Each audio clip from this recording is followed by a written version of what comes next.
Nothing 3A സീരീസിൽ രണ്ട് ഫോണുകളാണ് പുറത്തിറക്കിയിരിക്കുന്നത്, നത്തിങ് 3A പ്രോയും നത്തിങ് 3Aയും. അപ്പോൾ നമുക്കറിയാം നത്തിങ് ഇതുവരെ പുറത്തിറക്കിയ ഫോണുകൾ എന്ന് പറയുന്നത്, ആദ്യ ഫോൺ എന്ന് പറയുന്നത് nothing phone 1, then nothing phone 2, പിന്നീട് nothing phone 2A, nothing phone 2A plus, അവരുടെ സബ് ബ്രാൻഡ് ആയിട്ടുള്ള CMF ഫോൺ 1. ഇത്രയും ഫോണുകൾ ആണ് നത്തിങ് പുറത്തിറക്കിയത്. ഈ ഫോണുകളും അതുപോലെ അവർ പുറത്തിറക്കിയ എല്ലാ മറ്റ് ഓഡിയോ പ്രോഡക്റ്റുകളും എല്ലാം നമ്മൾ ഈ ഒരു ചാനലിലൂടെ നിങ്ങളെ പരിചയപ്പെടുത്താനുള്ള ഭാഗ്യമുണ്ടായി. അപ്പോൾ നത്തിങ് 3 ആണ് അവരുടെ ഫ്ലാഗ്ഷിപ്പ് ലെവൽ വരേണ്ടിയിരുന്ന അടുത്ത ഫോൺ. പക്ഷേ അവർ പുറത്തിറക്കിയത് ഇപ്പോൾ 3A എന്ന് പറയുന്ന കുറച്ചുകൂടി ഒരു മിഡ് റേഞ്ച് സെഗ്മെന്റിൽ നിൽക്കുന്ന ഫോണാണ്. ആദ്യമായിട്ട് 3A സീരീസിൽ രണ്ട് ഫോണുകൾ അവർ പുറത്തിറക്കിയിരിക്കുന്നത്, 3Aയും 3A പ്രോയും. ഇതിനകത്ത് 3A പ്രോ എന്ന് പറയുന്ന ഫോൺ ഞാൻ കഴിഞ്ഞ കുറച്ച് ദിവസങ്ങളായിട്ട് സിം കാർഡ് ഇട്ട് ഉപയോഗിച്ച് നോക്കി. ഈ 3A സീരീസിൽ വന്നിരിക്കുന്ന ഒരു മേജർ ആയിട്ടുള്ള 3 കാര്യങ്ങളുണ്ട്. അതായത് ഇതുവരെ ഉണ്ടായിരുന്ന നത്തിങ്ങിന്റെ ഒരു ഫോണിലും വരാതിരുന്ന 3 അപ്ഗ്രേഡുകൾ 3A സീരീസിൽ നത്തിങ് നൽകിയിട്ടുണ്ട്. അതിനകത്ത് ഒന്നെന്ന് പറയുന്നത് ഇത്തവണ ഈ രണ്ട് ഫോണുകളിലും മൂന്നാമതൊരു ക്യാമറ വന്നു എന്നുള്ളതാണ്. അതായത് ഇതുവരെയുള്ള നത്തിങ്ങിന്റെ എല്ലാ ഫോണുകളിലും 2 ക്യാമറകൾ മാത്രമായിരുന്നു, ഒരു പ്രൈമറി സെൻസറും ഒരു വൈഡ് ആംഗിൾ സെൻസർ. എന്നാൽ 3A സീരീസിലേക്ക് വരുമ്പോൾ 3A പ്രോയിൽ ഒരു പെരിസ്കോപ്പിക് സെൻസർ കൊടുത്തിട്ടുണ്ട് മൂന്നാമതായി. എന്നാൽ 3Aയിൽ ഒരു ടെലിസ്കോപ്പിക് സെൻസറും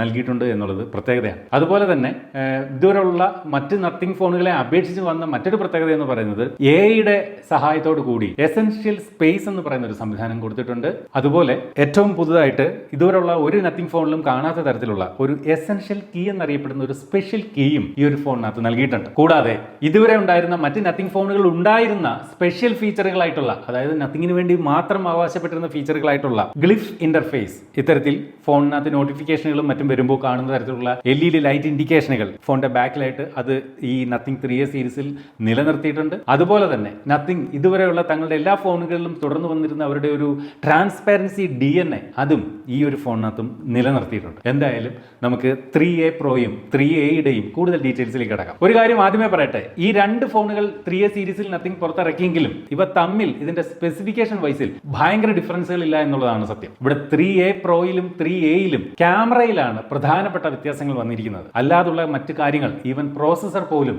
രണ്ട് ഫോണിലും സെയിം ആണ് എന്നുള്ളതും പ്രത്യേകതയാണ്. എന്നാൽ ഡിസൈനിൽ രണ്ട് ഫോണുകളും കാഴ്ചയ്ക്ക് വ്യത്യസ്തം തന്നെയാണ്. 3Aയും 3A പ്രോയും നല്ല വ്യത്യസ്തമായ രീതിയിലാണ് രണ്ട് ഫോണുകളെയും നത്തിങ് അണിയിച്ചൊരുക്കിയിരിക്കുന്നത്. ആദ്യം 3A പ്രോയുടെ ഡിസൈനിലേക്ക് വരുമ്പോൾ ഈ ഒരു ക്യാമറ മൊഡ്യൂൾ തന്നെ ആയിരിക്കും ആരുടെയും കണ്ണിൽ ഉടക്കുന്നത്. ഈ വ്യത്യസ്തമായിട്ടുള്ള ലുക്ക് ചിലർക്ക് ഇഷ്ടപ്പെടും, എന്നാൽ ചിലർക്ക് ഇഷ്ടപ്പെടില്ല എന്നുള്ളതും സത്യം തന്നെയാണ്. എന്ത് തന്നെയായാലും മറ്റൊരു ഫോണിലും കാണാത്ത ഒരു വേറിട്ട ലുക്കാണ് ഇത്തവണ 3A പ്രോയിൽ നത്തിങ് നൽകിയിരിക്കുന്നത്. ആ ക്യാമറയുടെ അറേഞ്ച്മെന്റ് ഒക്കെ സത്യം പറഞ്ഞാൽ എനിക്ക് ഒരു ഓഡ് ഡിസൈൻ ആയിട്ട് തോന്നി. അത് ചിലർക്ക് ഈ പറഞ്ഞ പോലെ ഇഷ്ടപ്പെടും, ചിലർക്ക് ഇഷ്ടപ്പെടില്ല. നിങ്ങൾക്ക് എന്ത് തോന്നുന്നു എന്ന് കമന്റ് ചെയ്യാം. എന്ത് തന്നെയായാലും ഇവിടെ ഒരു പെരിസ്കോപ്പിക് ലെൻസ് കൊടുത്തിരിക്കുന്നത് കൊണ്ട് തന്നെയും ഇത്തവണ 3A പ്രോയിലേക്ക് വരുമ്പോൾ ക്യാമറയുടെ ആ ഒരു ബമ്പിന് കുറച്ച് പ്രൊജക്ഷൻ കൂടുതലാണ്. അതായത് വിവോയുടെ X200 പ്രോയിലൊക്കെ കണ്ട പോലുള്ള ഒരു ക്യാമറ മൊഡ്യൂളാണ്. അത്രയും വലുതല്ലെങ്കിലും അത്തരം ഒരു റൗണ്ട് ക്യാമറ മൊഡ്യൂളാണ് ഇത്തവണ നത്തിങ് 3A പ്രോയിൽ ഇടം പിടിച്ചിരിക്കുന്നത്. നമുക്കിവിടെ 3 ക്യാമറകൾ കാണാം, അതുപോലെ LED ഫ്ലാഷ് ലൈറ്റ് കാണാം. ഇവിടെയായിട്ടാണ് നമുക്ക് ഈ ഒരു ഗ്ലിഫ് ഇന്റർഫേസിന്റെ ഭാഗമായിട്ടുള്ള LED ലൈറ്റ് സ്ട്രിപ്പുകൾ കാണുന്നത്. നത്തിങ് ഫോൺ 1ലും 2ലും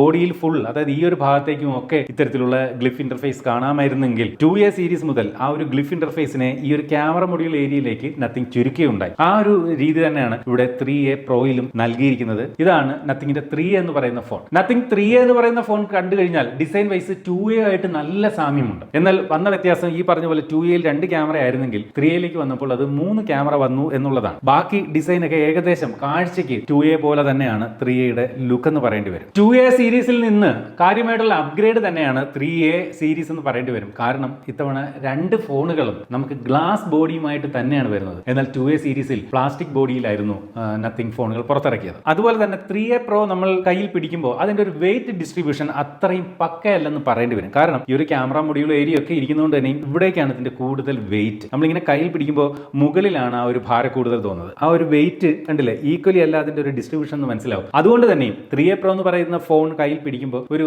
വെയിറ്റ് കുറച്ച് ഫീൽ ചെയ്യുന്നുണ്ടെന്ന് പറയാതെ വയ്യ. അതുപോലെ ഈ ഒരു ക്യാമറ മൊഡ്യൂൾ പുറത്തേക്ക് തള്ളി നിൽക്കുന്നത് കൊണ്ട് തന്നെയും നമ്മൾ ഇത്തരത്തിൽ ടേബിളിന്റെ മുകളിലൊക്കെ വെച്ച് കഴിഞ്ഞാൽ ആ ടോപ്പ് ഏരിയ ഉണ്ടല്ലേ, ടേബിളിൽ നിന്ന് നല്ല രീതിയിൽ മുകളിലേക്ക് ഉയർന്നു നിൽക്കുന്ന ഒരു രീതിയിലാണ് 3A പ്രോ ടേബിളിൽ റെസ്റ്റ് ചെയ്യുക. മാത്രമല്ല 3A പ്രോ നമ്മൾ കയ്യിലൊക്കെ പിടിക്കുമ്പോൾ നോർമലി ഇങ്ങനെ പിടിച്ചാൽ പോലും, അല്ലെങ്കിൽ ഒരു ഫോട്ടോ എടുക്കാനൊക്കെ ഇങ്ങനെ പിടിച്ചാൽ പോലും നമ്മളുടെ വിരലുകൾ ഈ ഒരു ക്യാമറ മൊഡ്യൂളിലാണ് ഇത്തരത്തിൽ റെസ്റ്റ് ചെയ്യപ്പെടുക. പക്ഷെ ആ റെസ്റ്റ് ചെയ്യുന്ന ഭാഗങ്ങളിൽ ക്യാമറ വന്നിട്ടില്ല എന്നുള്ളത് ഒരു വലിയ കാര്യമാണ്. പക്ഷെ മുകളിലോട്ടൊക്കെ കയറി കഴിഞ്ഞാൽ കൈയുടെ സ്മഡ്ജസ് ക്യാമറ മൊഡ്യൂളിൽ വരാനുള്ള സാധ്യതയുണ്ട്. അപ്പോൾ ഫോട്ടോ എടുക്കുന്നതിന് മുമ്പ് എപ്പോഴും നമ്മൾ ആ ക്യാമറ മൊഡ്യൂൾ ക്ലീൻ ചെയ്യേണ്ടി വരുമെന്നുള്ളതും ഓർക്കേണ്ടതാണ്. നേരത്തെ പറഞ്ഞതുപോലെ വ്യത്യസ്തമായിട്ടുള്ള ആയിട്ടുള്ള ഒരു അഡീഷണൽ കീ, എസെൻഷ്യൽ കീ എന്ന പേരിൽ നത്തിങ് ഈ 3A സീരീസ് ഫോണുകൾക്ക് നൽകിയിട്ടുണ്ട്. എസെൻഷ്യൽ കീയും ഈ പറയുന്ന പവർ ബട്ടണും രണ്ട് വ്യത്യസ്തമായ രീതിയിൽ കൊടുത്തിരിക്കുന്നത്. ഇത് മാറ്റ് ഡിസൈനും ഇത് കുറച്ചും കൂടി ഷൈനി ആയിട്ടുള്ള ഒരു ഡിസൈനിലുമാണ് ഒരു എസെൻഷ്യൽ കീ കൊടുത്തിരിക്കുന്നത്. ഇട സൈഡിലായിട്ടാണ് വോളിയം റോക്കേസ് വരുന്നത്. നോക്കിയാൽ വൈറ്റ് കളർ ഫോണിൽ വോളിയം റോക്കേസ് വന്നിട്ട് ബ്ലാക്ക് കളറിലാണ്. ഇതൊരു ഗ്രേ കളർ ഫോണാണ്,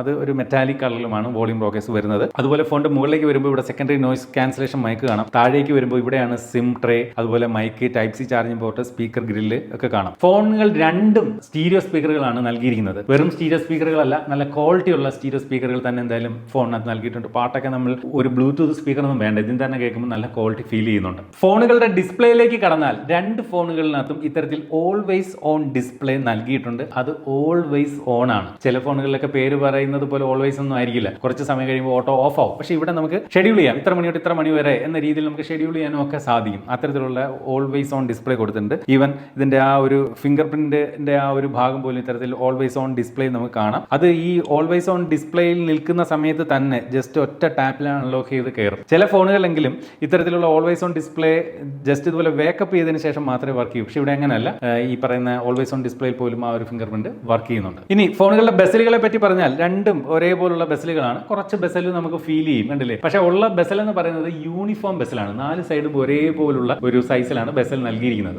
ഇവിടെ നമുക്ക് ബെസൽ കുറച്ച് കൂടുതലായിട്ട് ഫീൽ ചെയ്യാനുള്ള ഒരു കാരണം ഈ ഫോണിന്റെ ഈ ഔട്ടർ ഫ്രെയിം കണ്ടില്ലേ, അതിന്റെ തിക്നെസ് ഒരു അല്പം കൂടുതലാണ്. ഈ ഔട്ടർ വൈറ്റ് ഫ്രെയിം കണ്ടില്ലേ, ആ തിക്നെസ് കൂടുതൽ കൊണ്ട് തന്നെ നമുക്ക് ആ ഒരു ബെസൽ കൂടുതലാണെന്ന് ഫീൽ ചെയ്യും. പക്ഷേ ഈ പറഞ്ഞ ഒരു ആവറേജ് സൈസ് ഉള്ള ഒരു ബെസലാണ് എന്തായാലും ഈ ഒരു ഫോണിനകത്ത് കൊടുത്തിരിക്കുന്നത്. അതുപോലെ തന്നെ ഫോണുകളുടെ വ്യൂയിങ് ആംഗിളൊന്നും യാതൊരു വിഷയമില്ല, നല്ല ക്വാളിറ്റി ഡിസ്പ്ലേ ആണ് കൊടുത്തിരിക്കുന്നത്. സെന്റർ പഞ്ച് ഹോൾ ആയിട്ടാണ് സെൽഫി ക്യാമറ കൊടുത്തിരിക്കുന്നത്. 6.77 ഇഞ്ചിന്റെ ഫുൾ HD+ AMOLED ഡിസ്പ്ലേ ആണ്. 120 ഹെർട്സിന്റെ റിഫ്രഷ് റേറ്റ് ആണ് രണ്ട് ഫോണിനകത്തും കൊടുത്തിരിക്കുന്നത്. അതുപോലെ തന്നെ രണ്ട് ഫോണിലും 3000 നിറ്റ്സിന്റെ പീക്ക് ബ്രൈറ്റ്നസ്, ഓർക്കുക HDR കണ്ടന്റുകൾ കാണുമ്പോൾ 3000 നിറ്റ്സ് വരെ ഇതിന്റെ പീക്ക് ബ്രൈറ്റ്നസ് പോകും. പാണ്ട ഗ്ലാസിന്റെ പ്രൊട്ടക്ഷൻ രണ്ട് ഡിസ്പ്ലേയിലും കൊടുത്തിട്ടുണ്ട്. അതുപോലെ യൂട്യൂബ് ഒക്കെ കാണുമ്പോൾ 4K റെസൊല്യൂഷനിൽ HDR സപ്പോർട്ട് എല്ലാം ഈ ഒരു ഫോൺ സമ്മാനിക്കുന്നുണ്ട്. അതുപോലെ ഇതിന്റെ ഫിംഗർ പ്രിന്റിന്റെ പൊസിഷൻ നേരത്തെ നിങ്ങൾ കണ്ടതുപോലെ താഴെയാണ്, അത് കുറച്ചുകൂടി മുകളിലോട്ട് കൊടുക്കാമായിരുന്നു എന്ന് എനിക്ക് തോന്നി. അപ്പോൾ മനോഹരമായിട്ടുള്ള ഡിസ്പ്ലേ വിഭാഗം രണ്ട് ഫോണിലും ഒരുപോലെയാണ്. തുടക്കത്തിൽ പറഞ്ഞതുപോലെ ഫോണുകളിലെ പ്രധാന വ്യത്യാസം ക്യാമറയിലാണ്. ഇവിടെ പ്രോയിൽ വന്നിട്ട് നമുക്ക് 50 മെഗാ പിക്സലിന്റെ പ്രൈമറി ക്യാമറ, അതുപോലെ 8 മെഗാ പിക്സലിന്റെ ഒരു അൾട്രാ വൈഡ് ആംഗിൾ ക്യാമറയും അതുപോലെ 50 മെഗാ പിക്സലിന്റെ ഒരു പെരിസ്കോപ്പിക് സെൻസറുമാണ് കൊടുത്തിരിക്കുന്നത്. എന്നാൽ ഇവിടേക്ക് വരുമ്പോൾ 50 മെഗാ പിക്സലിന്റെ ഒരു പ്രൈമറി ക്യാമറയും 8 മെഗാ പിക്സലിന്റെ അൾട്രാ വൈഡ് ആംഗിൾ ക്യാമറയും 50 മെഗാ പിക്സലിന്റെ ഒരു ടെലിഫോട്ടോ സെൻസറുമാണ് കൊടുത്തിരിക്കുന്നത്. തമ്മിൽ അതുകൊണ്ടുള്ള ഒരു വ്യത്യാസം എന്ന് പറയുന്നത് നമ്മൾ ഫോട്ടോ എടുക്കുമ്പോൾ നമുക്ക് ഈ ഒരു ഫോണിനകത്ത്, അതായത് 3A പ്രോയിൽ 6x സൂം വരെ നമുക്ക് ഒപ്റ്റിക്കലി സൂം ചെയ്തുകൊണ്ടുള്ള ഫോട്ടോകൾ എടുക്കാൻ സാധിക്കുന്നുണ്ട്. എന്നാൽ 3Aയിലേക്ക് വരുമ്പോൾ സൂമിങ് വന്നിട്ട് നമുക്ക് 4x വരെയാണ് നമുക്ക് ഒപ്റ്റിക്കലി സൂം ചെയ്തുകൊണ്ട് എടുക്കാൻ സാധിക്കുന്നത്. അപ്പോൾ ഇത്തവണ ഈ പറഞ്ഞതുപോലെ മൂന്നാമത്തെ ക്യാമറയാണ് മെയിൻ ആയിട്ടുള്ള ഒരു ചേഞ്ച് ആയിട്ട് ഈ ഒരു ഫോണിനകത്ത് വന്നിരിക്കുന്നത്. അതുപോലെ തന്നെ സെൽഫി ക്യാമറയിലും രണ്ട് ഫോണുകളും തമ്മിൽ വ്യത്യാസമുണ്ട്. 3A പ്രോയിൽ 50 മെഗാ പിക്സലിന്റെ സെൽഫി ക്യാമറ കൊടുത്തപ്പോൾ ഇവിടെ 3Aയിൽ 32 മെഗാ പിക്സലിന്റെ സെൽഫി ക്യാമറയാണ് കൊടുത്തിരിക്കുന്നത്. ഈ രണ്ട് ഫോണുകളും ഉപയോഗിച്ചുകൊണ്ട് എടുത്ത ഫോട്ടോകളും വീഡിയോകളും ഒക്കെയാണ് ഇവിടെ കാണുന്നത്. ഇനി ഞാൻ കൃത്യമായിട്ട് ഈ ഫോണുകളുടെ ഒരു ഫോട്ടോകളും വീഡിയോകളും പരിശോധിച്ച് നോക്കി. ലോ ലൈറ്റിലൊക്കെ മികച്ച വീഡിയോകളും ഫോട്ടോകളും തന്നെ നൽകുന്നുണ്ട്. നല്ല ഫോട്ടോ ആണ്. ഇതിനകത്ത് എടുത്ത ഫോട്ടോകൾ നിങ്ങൾ കാണുമ്പോൾ, ഞാൻ എടുത്ത ഫോട്ടോകൾ നിങ്ങൾ കാണുമ്പോൾ നല്ലതായിട്ട് തോന്നും. പക്ഷേ എടുത്ത ആള് നോക്കുമ്പോൾ, അതായത് ഇതിനകത്തൊരു പ്രോസസ്സിംഗ് വരുന്നുണ്ട്. നേരത്തെ ഉള്ള നത്തിങ് ഫോണുകളിലൊന്നും അങ്ങനെ കണ്ടില്ല. കുറച്ചും കൂടി ഒരു നാച്ചുറൽ ലൈക്ക് ഫോട്ടോസ് ആയിരുന്നു നേരത്തെ ഉള്ള നത്തിങ് ഫോണുകൾ തന്നിരുന്നത്, ഒരു ഐഫോൺ ലൈക്ക് ഫോട്ടോ. പക്ഷേ ഇത്തവണ ഈ 3A സീരീസിൽ ഞാൻ ടെസ്റ്റ് ചെയ്തപ്പോൾ നമ്മൾ ഫോട്ടോ എടുത്തതിന് ശേഷം AI വന്ന് കയറിയത് കൊണ്ടാകാം അതെന്ന് എനിക്ക് തോന്നുന്നു. കുറച്ച് പ്രോസസ് ചെയ്ത്, കുറച്ച് എൻഹാൻസ് ചെയ്ത്, കളറൊക്കെ ഒരു അല്പം കൂട്ടി ഫോട്ടോ കൊള്ളാം. ബട്ട് ആ കണ്ട ആ ഒരു നാച്ചുറാലിറ്റി അല്ല. സോഷ്യൽ മീഡിയ റെഡി ഫോട്ടോയാണ് നമുക്ക് ഈ ഒരു ഫോൺ ഇപ്പോൾ നൽകുന്നത്. എസ്പെഷ്യലി റെഡ് കളറൊക്കെ നോക്കുമ്പോൾ കുറച്ചുകൂടി ഒരു പഞ്ചിയർ കളർ നമുക്ക് ഫീൽ ചെയ്യുന്നുണ്ട്. സാധാരണ ഈ പറയുന്ന ഒരു നാച്ചുറൽ ലൈക്ക് ഫോട്ടോ എന്ന് പറയുന്നത് സാധാരണ പലർക്കും ഇഷ്ടപ്പെടാറില്ല. അവർ സോഷ്യൽ മീഡിയയിലേക്ക് അത് പോസ്റ്റ് ചെയ്യുന്നതിന് മുമ്പ് ഒന്നുകൂടെ ട്യൂക്ക് ചെയ്തിട്ടായിരിക്കും പോസ്റ്റ് ചെയ്യുന്നത്. പക്ഷേ ഇവിടെ സോഷ്യൽ മീഡിയ റെഡി എന്ന രീതിയിലാണ് ഫോട്ടോകൾ വരുന്നത്. നമ്മൾ അതുപോലെ ലോ ലൈറ്റിലൊക്കെ നമ്മൾ ഫോട്ടോ എടുക്കുമ്പോൾ കൈയൊക്കെ ഒന്ന് ബ്രൈറ്റ് ആക്കി തരുന്നുണ്ട്. പ്രോസസ്സ് ചെയ്തുകൊണ്ട് ഇത്തരത്തിൽ ഈ പറയുന്ന നല്ല ഡാർക്ക് സ്കൈ ആണെങ്കിൽ കുറച്ചും കൂടി സ്കൈയിൽ ഒരു വെട്ടമൊക്കെ കയറ്റിയാണ് ഈ ഒരു ഫോൺ തരുന്നത്. അതാണ് ഞാൻ പറഞ്ഞത്, ഞാൻ എടുത്ത ഫോട്ടോ നിങ്ങൾ കണ്ടാൽ കൊള്ളാം, പക്ഷേ എടുത്ത ഞാൻ ആ സിറ്റുവേഷനിൽ നിന്ന് നോക്കുമ്പോൾ സിറ്റുവേഷനുമായിട്ട് അത്രയും ഒരു മാച്ചിങ് അല്ലാത്ത ഫോട്ടോകളാണ് ഈ ഒരു ഫോൺ സമ്മാനിക്കുന്നത്. എന്ന് വെച്ച് ഞാനത് ഒരു കുറ്റമായിട്ട് ഭയങ്കരമായിട്ട് പറഞ്ഞതല്ല. ഓവറോൾ ഇതിൻ്റെ വീഡിയോ ക്വാളിറ്റി ഒക്കെ എനിക്ക് നന്നായിട്ട് ഇഷ്ടപ്പെട്ടു. ഈ കാണുന്ന വീഡിയോകളൊക്കെ കാണുമ്പോൾ നിങ്ങൾക്ക് തന്നെ മനസ്സിലാവും. എസ്പെഷ്യലി ഞാനൊരു ഉത്സവത്തിന് പോയപ്പം ലോ ലൈറ്റിലെടുത്ത ഫോട്ടോസും വീഡിയോസാണ് ഈ കാണുന്നത് 3A Pro പ്രോയിൽ. അതെനിക്ക് ഭയങ്കരമായിട്ട് എനിക്ക് ഇഷ്ടപ്പെട്ടു. അതിൻ്റെ വീഡിയോ ക്വാളിറ്റിയും അതുപോലെ തന്നെ ഫോട്ടോയും ഈ പറഞ്ഞ അത്രയും ഒരു ഒറിജിനലിനോട് അടുത്ത് നിൽക്കുന്നില്ല എന്നുള്ളത് മാത്രമാണ് ഒരു ചെറിയ കുറ്റമായിട്ട് പറയാനുള്ളത്. അതുപോലെ 3A പ്രോയിൽ നമുക്ക് ബാക്കിലും ഫ്രണ്ടിലും 4K റെസൊല്യൂഷൻ സപ്പോർട്ട് നൽകിയിട്ടുണ്ട്. നമുക്ക് 4K 30 FPS സപ്പോർട്ടാണ് രണ്ടിലും കൊടുത്തിരിക്കുന്നത്. എന്നാൽ ഇവിടെ 3Aയിൽ വന്നിട്ട് ബാക്കിൽ 4K 30യും ഫ്രണ്ടിൽ ഫുൾ HD 60യുമാണ് കൊടുത്തിരിക്കുന്നത്. അതാണ് ഞാൻ പറഞ്ഞത്, രണ്ട് ഫോണുകളും തമ്മിലുള്ള പ്രധാന വ്യത്യാസങ്ങൾ ഇത്തരത്തിൽ ക്യാമറയിൽ മാത്രമാണ്. പെർഫോമൻസിന്റെ കാര്യത്തിലേക്ക് വന്നാൽ രണ്ട് ഫോണുകളിലും സ്നാപ്ഡ്രാഗന്റെ 7S Gen 3 എന്ന് പറയുന്ന പ്രോസസ്സറാണ് നൽകിയിരിക്കുന്നത്. ഞങ്ങൾ ഇവിടെ രണ്ട് ഫോണിന്റെയും AnTuTu സ്കോർ ഇവിടെ ടെസ്റ്റ് ചെയ്തു. ഇവിടെ 3A പ്രോയിൽ വന്നിട്ട് 8 ലക്ഷത്തിൽ പുറത്തുള്ള AnTuTu സ്കോറും 3Aയിൽ വന്നിട്ട് 7,94,000 8 ലക്ഷത്തിന് അടുത്തുമുള്ള ഒരു AnTuTu സ്കോറാണ്. നോക്കിയാൽ രണ്ടും സെയിം പ്രോസസ്സറാണ്. അതുപോലെ തന്നെ രണ്ട് ഫോണിനകത്തും നമുക്ക് ഇതിനകത്തുള്ള റാം ടൈപ്പ് എന്ന് പറയുന്നത് LPDDR4Xും സ്റ്റോറേജ് ടൈപ്പ് എന്ന് പറയുന്നത് UFS 2.2 അപ്പോൾ അതാണ് ഒരു ചെറിയൊരു അഭിപ്രായ വ്യത്യാസം എനിക്ക് ഇതിനകത്ത് വന്നത്. അതായത് റാം ടൈപ്പും ഈ പറഞ്ഞ സ്റ്റോറേജ് ടൈപ്പും കുറച്ചും കൂടി ലേറ്റസ്റ്റ് ടൈപ്പ് കൊടുക്കാമായിരുന്നു എന്ന് തോന്നി. പിന്നെ എടുത്ത് പറയേണ്ട ഒരു കാര്യം, വലിയ ഹീറ്റിംഗ് ഇഷ്യൂസ് ഒന്നുമില്ല. സാധാരണ മറ്റ് ചില ബ്രാൻഡുകളുടെയൊക്കെ ഫോൺ എടുത്ത് കുറച്ച് നേരം ഫോട്ടോ എടുക്കുമ്പോൾ തന്നെ നല്ല ഹീറ്റിംഗ് ഫീൽ ചെയ്യുന്നുണ്ട്. അങ്ങനെയുള്ള കാര്യങ്ങളൊന്നും എന്തായാലും ഈ ഒരു ഫോണിനകത്തില്ല. പെർഫോമൻസ് വൈസ് നോക്കി കഴിഞ്ഞാൽ ഒരു ഭയങ്കര പെർഫോമൻസ് നിലയിൽ നമുക്ക് ഈ ഒരു ഫോണിനെ നോക്കി കാണരുത്. ഈ ഒരു ഫോൺ എന്ന് പറയുന്നത് എപ്പോഴും ഒരു ഓവറോൾ എക്സ്പീരിയൻസിന് വേണ്ടിയിട്ടുള്ള ഫോണാണ്. നത്തിങ് ഫോൺ അങ്ങനെയാണ്. ഇപ്പോൾ ഗൂഗിൾ പിക്സൽ ഫോണൊക്കെ പോലെ തന്നെ ക്യാമറയ്ക്കും അതുപോലെ തന്നെ സോഫ്റ്റ്വെയർ സൈഡിലുള്ള ഒരു എക്സ്പീരിയൻസും അങ്ങനെ മൊത്തത്തിലുള്ള ഒരു എക്സ്പീരിയൻസ്, അല്ലാതെ ഗെയിമിങ്ങിന് വേണ്ടിയിട്ട് മാത്രമുള്ള ഫോണൊന്നും അല്ല. അപ്പോൾ ആ ഒരു രീതിയിൽ തന്നെയാണ് ഇതിനെ ട്യൂൺ ചെയ്തിരിക്കുന്നത്. അതുപോലെ തന്നെ നമ്മൾ ഈ ഫോണിന്റെ CP ത്രോട്ട്ലിംഗ് ഇവിടെ ടെസ്റ്റ് ചെയ്തു. അപ്പോൾ ഇവിടെ രണ്ട് ഫോണുകളുടെയും CP ത്രോട്ട്ലിംഗ് ഡിഫറൻ്റ് ആയിട്ടാണ് നമുക്ക് ഇവിടെ വന്നിരിക്കുന്നത്. 3A പ്രോയിൽ ആദ്യത്തെ ഒരു പകുതി സമയം കഴിഞ്ഞിട്ടാണ് ഒരു ബെറ്റർ ത്രോട്ട്ലിംഗിലേക്ക് മാറുന്നത്. എന്നാൽ ഇവിടെ ആദ്യം 3Aയിൽ ആദ്യം ബെറ്റർ ആയിരുന്നു, പിന്നീട് ഒരു ഡിപ്പ് വരികയായിരുന്നു ചെയ്തത്. അല്ലാതെ സാധാരണ ചില ഫോണുകൾ നമ്മൾ CP ത്രോട്ട്ലിംഗ് ടെസ്റ്റ് നടത്തുമ്പോൾ ചില റെഡ് കളറൊക്കെ വരും, ഭയങ്കര ഡിപ്പുകൾ വന്നിട്ടുള്ള റെഡ് കളർ വരും. അങ്ങനെയുള്ള ഇഷ്യൂസ് എന്തായാലും വരുന്നില്ല. 3A പ്രോയിൽ വന്നിട്ട് 86% ആണ് അതിന്റെ ഒരു സ്കോറിംഗ് വരുന്നത്. എന്നാൽ 3Aയിൽ വന്നിട്ട് 82% ആണ് അതിന്റെ ഒരു CP ത്രോട്ട്ലിംഗിന്റെ ഒരു സ്കോറിംഗ് കാണിക്കുന്നത്. അപ്പോൾ ആ ഒരു രീതിയിലാണ് ഈ ഒരു ഫോണിന്റെ പെർഫോമൻസ്. ബാറ്ററിയും രണ്ട് ഫോണിലും ഒരുപോലെയാണ്. 5000 mAh ബാറ്ററിയാണ് രണ്ട് ഫോണിനും പവർ നൽകുന്നത്. 50 വാട്ടിന്റെ ഫാസ്റ്റ് ചാർജിംഗ് സപ്പോർട്ട് രണ്ട് ഫോണിലും കൊടുത്തിട്ടുണ്ടെങ്കിലും ബോക്സിൽ ചാർജർ ഇല്ല. നത്തിങ്ങിന്റെ ഒരു ഫോണിലും ഇതുവരെ കൊടുത്തിട്ടില്ല. നത്തിങ്ങും ഫ്ലാഗ്ഷിപ്പ് ഫോണിന്റെ മാതൃകയിലാണ് മറ്റ് ബ്രാൻഡുകളെ പോലെ. അതുകൊണ്ട് തന്നെ വളരെ തിന്നായിട്ടുള്ള ക്യൂട്ടായിട്ടുള്ള ബോക്സിലാണ് ഈ രണ്ട് ഫോണുകളും വരുന്നത്. ഇത്തവണ 3A സീരീസിലേക്ക് വന്നപ്പോൾ മറ്റൊരു അപ്ഗ്രേഡ് കൂടി നത്തിങ് കൊടുത്തിട്ടുണ്ട്. രണ്ട് ഫോണുകളും IP64 വാട്ടർ ആൻഡ് ഡസ്റ്റ് റെസിസ്റ്റൻസിലേക്ക് ഒരു അപ്ഗ്രേഡ് കൊടുത്തിട്ടുണ്ട്. എന്നാൽ ഫോണിൽ വയർലെസ് ചാർജിംഗ് സംവിധാനം നൽകിയിട്ടില്ല. മാത്രമല്ല ഈ പ്രൈസ് പോയിന്റിൽ ഒരു നല്ല ഫീച്ചർ കൊടുത്തിരിക്കുന്നത് വെച്ചാൽ eSIM സപ്പോർട്ട് നൽകിയിട്ടുണ്ട്. അത് ഒരു വെൽക്കം ഫീച്ചർ ആയിട്ട് പറയേണ്ടി വരും. കാരണം ഈ പ്രൈസ് പോയിന്റിൽ ചില ഫോണുകളിലെങ്കിലും അങ്ങനെ eSIM ഒന്നും അങ്ങനെ കാണാറില്ല. eSIM ഉള്ളതുകൊണ്ട് ഒരു ഗുണം, നിങ്ങളൊരു ഫോൺ സ്ഥിരമായിട്ട് കുറെ നാൾ ഉപയോഗിക്കുന്നെങ്കിൽ തീർച്ചയായിട്ടും eSIM ഉപയോഗിച്ചുള്ള ഒരു ഗുണം എന്ന് പറയുന്നത് ഇൻ കേസ് കയ്യിൽ നിന്ന് ഫോൺ നഷ്ടപ്പെട്ടാലും കിട്ടുന്ന ആൾ ആ സിം കാർഡ് എടുത്ത് കളയാൻ പറ്റില്ല. eSIM ആകുമ്പോൾ അതിൽ തന്നെ കിടക്കും. അതുകൊണ്ട് തന്നെയും ഓൺലൈനിൽ നമുക്ക് പെട്ടെന്ന് ഫോൺ ട്രാക്ക് ചെയ്യാനൊക്കെ സാധിക്കും. അങ്ങനെ ഒരു ഗുണം eSIM ഉപയോഗിച്ചാലുണ്ട്. അതുപോലെ രണ്ട് ഫോണിലും NFC സപ്പോർട്ട് നൽകിയിട്ടുണ്ട്. നമ്മൾ മലയാളികൾ ഫോൺ എടുക്കുമ്പോൾ കോൾ റെക്കോർഡിംഗ് ഉണ്ടോ എന്ന് നോക്കിയിട്ടാണ് പലരും ഫോൺ എടുക്കുന്നത്. അങ്ങനെയുള്ളവർക്ക് വേണ്ടി പറയാം, ഇതിനകത്ത് അൺനോൺ കോളുകൾ റെക്കോർഡ് ചെയ്യും, സേവ്ഡ് കോളുകൾ അല്ലാതെ. എന്നാൽ സേവ്ഡ് കോൺടാക്റ്റിൽ നിന്നും നമ്മൾ സെലക്ട് ചെയ്യുന്ന ചില കോൺടാക്റ്റുകളുടെയും കോൾ റെക്കോർഡ് ചെയ്യാനുള്ള ഓപ്ഷനും നൽകിയിട്ടുണ്ട്. പക്ഷേ അങ്ങനെ തലകൾ വിളിച്ചു പറയും. ഫോണിന്റെ ഹാപ്റ്റിക് ഫീഡ്ബാക്കിനെ പറ്റി പറഞ്ഞാൽ മീഡിയം, ഒരു ഭയങ്കര ഹാപ്റ്റിക് ഫീഡ്ബാക്ക് ഒന്നും പറയാനില്ലെങ്കിലും മീഡിയം ആയിട്ടുള്ള ഒരു ഹാപ്റ്റിക് ആണ് നമുക്ക് ഈ ഒരു ഫോൺ സമ്മാനിക്കുന്നത്. പിക്സൽ ഫോണുകളെ പോലെ തന്നെ ഇതിന്റെ സോഫ്റ്റ്വെയർ സൈഡാണ് മറ്റൊരു വലിയ ഹൈലൈറ്റ് എന്ന് വേണമെങ്കിൽ പറയേണ്ടി വരും. ഇത്തവണ ഇതിന്റെ സോഫ്റ്റ്വെയർ സൈഡിൽ അവരൊരു പുതിയ ഒരു സംവിധാനം കൊണ്ടുവന്നിട്ടുണ്ട്.